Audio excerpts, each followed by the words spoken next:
How can the Denver Broncos dethrone the Kansas City Chiefs inside the AFC West? Now, before the Chiefs started running roughshod over the entire AFC West and winning division title after division title, it was the Denver Broncos with Peyton Manning who are doing that to everybody else in the AFC West. So it's kind of come a little bit full circle here. Something interesting to know here, the Denver Broncos have lost 13 straight games, Tommy, against the Chiefs, dating back to Peyton Manning's final matchup against the Chiefs back in 2015. And that was I knew it had been a while, but that's a sore subject to Broncos fans. It's got to be.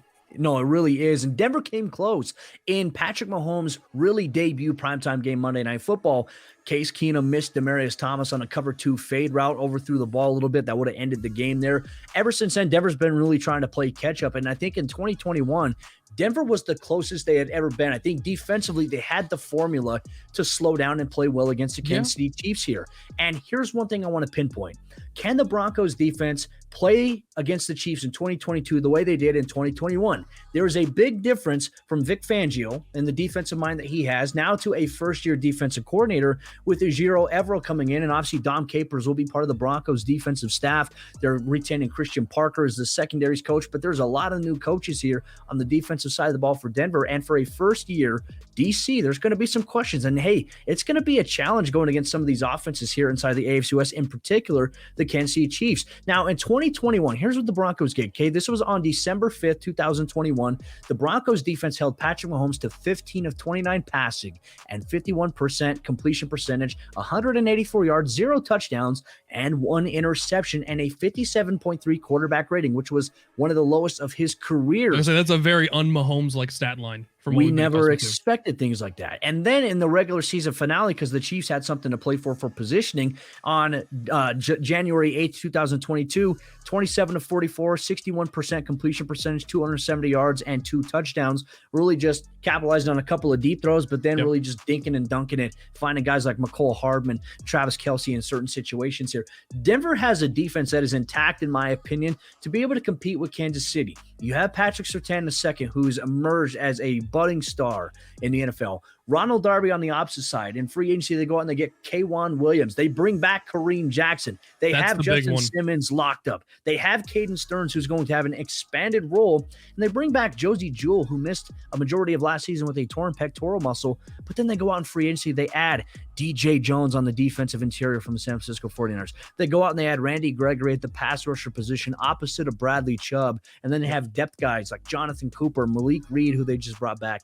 And then you have Draymond Jones and Mike Purcell. Denver's got some depth here on the defensive side of the ball to really do some damage, but it really has not really been the defense that Denver has had to worry about against Kansas City.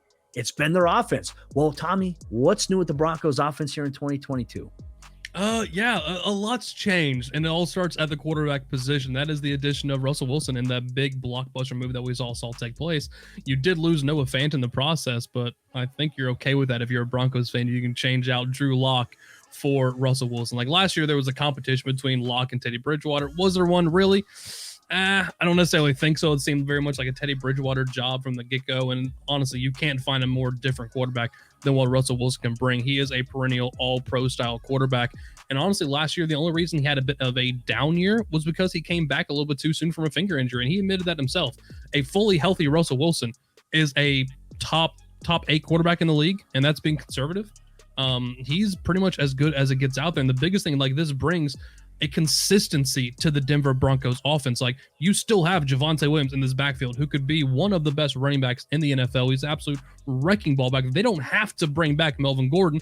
And quite frankly, after him firing his agent, not coming back, it seems like it's not a path that Melvin Gordon even wants to go back down anyway, because he wants to be a lead back, and he knows Javonte Williams is going to be the main guy on this team. But honestly, when you look at the pass catchers, this is where Denver Broncos fans really need to be happy right now, because you have Courtland Sutton, who is a full year removed away from his ACL injury. You have Jerry Jeudy, who is back and is at full strength coming off an ankle injury he had last year. You've got Tim Patrick, who quite frankly almost outperformed both of them when they were all on the field together, generating about 18.1% of the targets.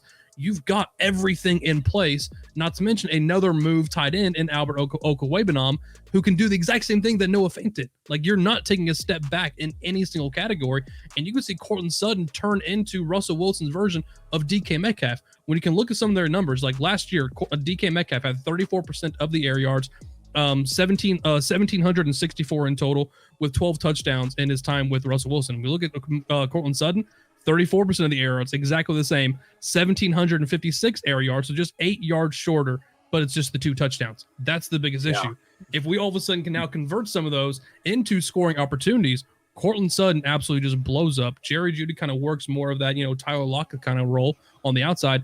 And Tim Patrick just flourishes and probably been the biggest forgotten name throughout all of this, given how good he can be, but decide playing with 2 incredible other players. Not to mention, you're also getting KJ Hamler back, a guy who is just an absolute speed freak coming out of Penn State, who can kind of work there on the short little routes over the middle and burn someone with yards after the catch. We actually saw him actually have an incredible couple plays last season when he was just really kind of targeting him deep. And he's one of those guys who can kind of all of a sudden be that little bit of an X factor for this offense outside of your big 3 at that point. So if you're a Broncos fan, you've got everything going on offense. You have a defense that's still all put together. Yeah, you've got the change in coaching staff, but you can't help but think that's also going to be a positive, bringing Nathaniel Hackett, getting some of that experience in here. Like, if the Denver Broncos are set to roll in 2022, I get they've had some differences in terms of like, hey, we thought we were going to get this, and then X happened.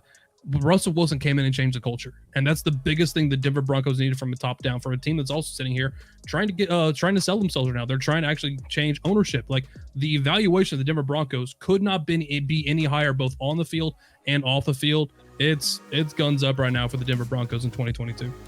Will the Denver Broncos and Russell Wilson be cooking to a division lead in the AFC West here in 2022? Let us know your thoughts down below in the comment section. Also, smash the like button if you love this video and this analysis of the Broncos are going to dethrone the Kansas City Chiefs in the AFC West.